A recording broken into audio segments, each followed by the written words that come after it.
Hi viewers, welcome to స్వదేశీ kitchen. ఈ రోజు అయితే మనం ఒక healthy and nutritious dry seed పట్టి ఎలా చేసుకోవాలో చూసేద్దాము. నేను ఇక్కడ నువ్వులు, పంకిన్ సీడ్స్, అలాగే పల్లీలు తీసుకున్నాను. ఒక 1/2 kg బెల్లం పౌడర్ తీసుకున్నాను. స్టవ్ మీద బాండి పెట్టుకొని ఈ బెల్లం వేసుకొని కొద్దిగా వాటర్ వేసుకొని బాగా కలుపుకుంటూ పాకంలాగా తీసుకోవాలి. మరీ చిక్కటి ముదురు పాకం వద్దు, దోరగా ఉంటే సరిపోతుంది. ఇప్పుడు దాంట్లో ఒక 2 టేబుల్ స్పూన్స్ గీ వేసుకోవాలి. ఒక 1/2 టేబుల్ స్పూన్ బేకింగ్ సోడా వేసుకొని బాగా కలుపుకుంటే పాకం గుల్లగా అవుతుందండి. ఇప్పుడు దీంట్లో మనం దోరగా వేయించి పెట్టుకున్న నువ్వులు, పల్లీలు, పంకిన్ సీడ్స్ వేసుకొని బాగా కలుపుకోండి.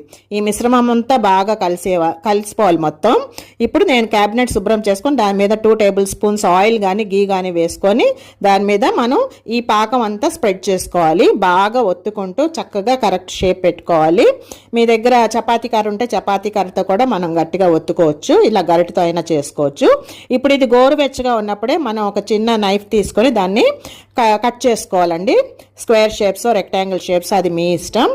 ఈ డ్రై సీడ్ న్యూట్రిషియస్ పట్టి అయితే మనకి మంచి హెల్తీ అండి. ఎందుకంటే దీంట్లో మనకి micro nutrients, calcium, proteins, fibre అన్నీ మనకు కావాల్సిన న్యూట్రియంట్స్ అన్నీ కూడా ఉంటాయి.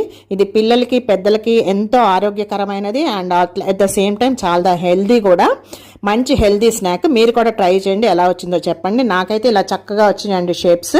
సో మీరు కూడా ట్రై చేస్తారనుకుంటున్నాను. ఎలా ఉందో కామెంట్ చేయండి. Okay friends, see you. Please like my video, share and subscribe my channel. Okay, bye.